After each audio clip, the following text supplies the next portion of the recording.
It is a dark night when the elevator opens in an office building. A man walks out of it and opens the door at the end of the hall into a talent agent's office. It's late. The agent was just about to leave when he saw the frantic-looking man walk in. "What are you doing in my office?" asked the agent. "I don't know where else to go," said the man. "I just saw a troupe of performers that I can barely believe, and I needed to tell somebody. For some reason I felt compelled to come here to tell you. I think I just need somebody else to know about it. Somebody who could possibly have the means to book this performance, so I know that what I saw was real and I'm not going mad." The talent agent looked at the man before him. He seemed to be in some kind of shock. "So you saw some performers and you want me to book them," said the agent. "What kind of performance was it?" "That's the thing. I'm not even sure that what I saw was an act. I guess I thought that you, being an agent, would know how to track down this performance. Because if it wasn't an act, then I truly am mad. If it was real, well then I think someone should see it so that somebody can tell me just what it was I saw." The agent was intrigued. He was in no hurry to go home. Besides, here stood a man who seemed to be profoundly affected by some act he just saw. Perhaps it could be worth it to find out more about it. If anything, to see it for himself, to see if it would be worth it to book them for something. "So just what was this act that you needed to see me about?" asked the agent. The man began to weave his tale. "I had left work early to run some errands and decided to take a shortcut to the parking lot from the alley behind the building I work in. Only when I got down there, I found that the tall rusty fences on either side of the alley were locked. To make matters worse, the door that I had exited had locked shut. Frustrated, I turned back to sit by the door, hoping that somebody else would come out there, when I noticed another door that I had never seen before. Certainly, it had always been there, but I guess I just never noticed it. As luck would have it, not only did it have a door handle, but it opened for me as well. The hallway it led to was very dark, but there was a dim red light in the room ahead. Perhaps I had found one of the service areas of the building where supplies were kept. I walked down the hallway and heard strange music coming from the room I was about to enter. I parted some curtains and entered into the strange room. The room itself was very dark except for the red curtains that lined the walls, lit by an unseen light source from below. The room seemed to be an almost perfect cube except for the inset stage against the wall, whose own red curtains were closed behind the lip of the stage. Slow jazzy bass notes began to play in the air.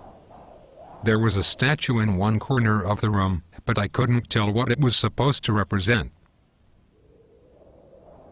Suddenly, as if out of nowhere, a small man in a bright red suit walked onto the stage. He had an odd swagger about him. He began to speak about what I was about to see. It was as if he were addressing an imaginary audience and almost seemed to ignore looking in my direction at all.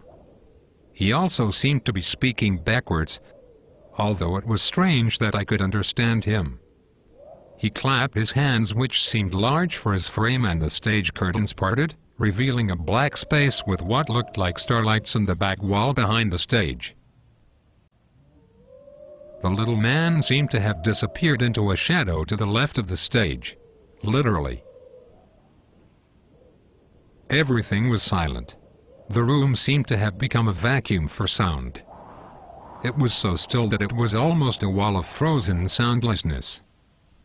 Suddenly 4 shapes appeared in the darkness of the stage. As my eyes adjusted to the dim lighting, I saw what appeared to be a family standing side by side one another and facing what would be the audience.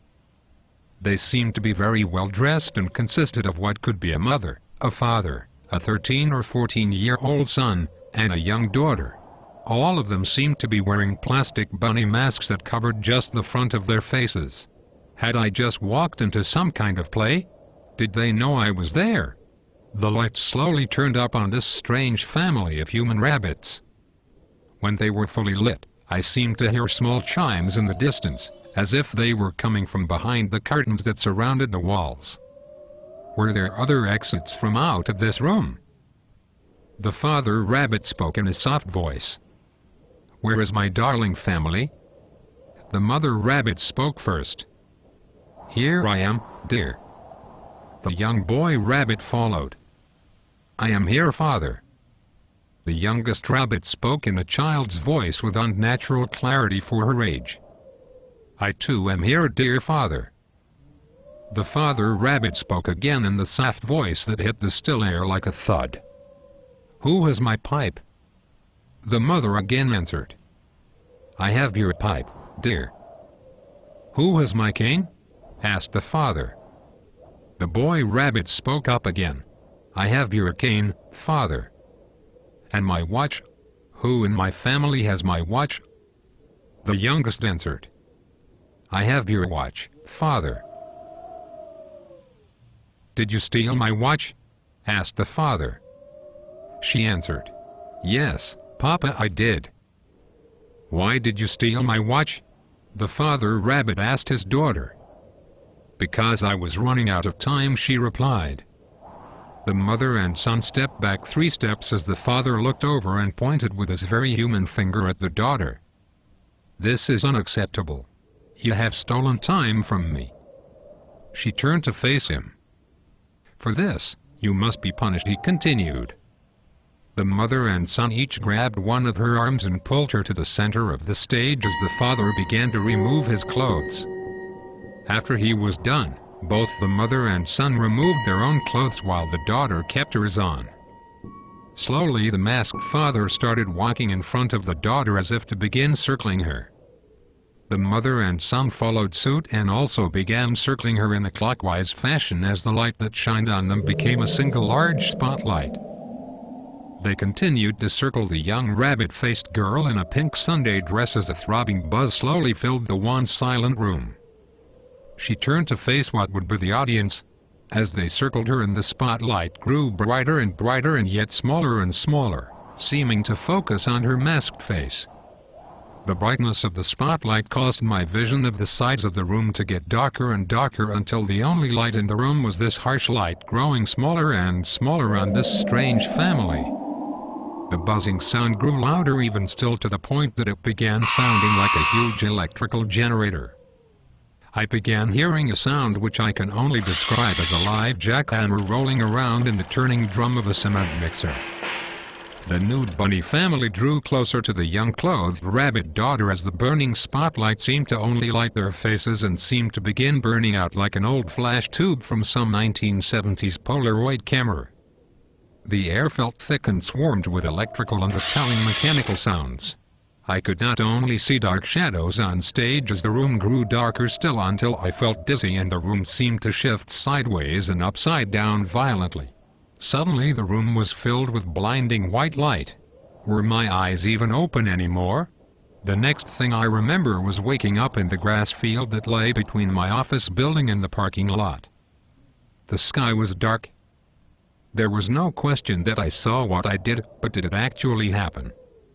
So I walked down the street to this place here that I have never been to before, as if I knew that you, a man I have never heard of or seen before, needed to hear about this. I don't know what else I can tell you. The casting agent was astonished. The story this man told him was so vivid that he did not doubt that this poor soul in front of him had experienced this, whether it was real or not. He could only ask one question about the one detail left out of the story. You said this performance you saw was introduced by a small man in a red suit. Did you happen to catch the name of this unusual show he introduced? The mysterious man looked at the casting agent deeply and said something garbled and unintelligible, and then disappeared right before the agent's eyes.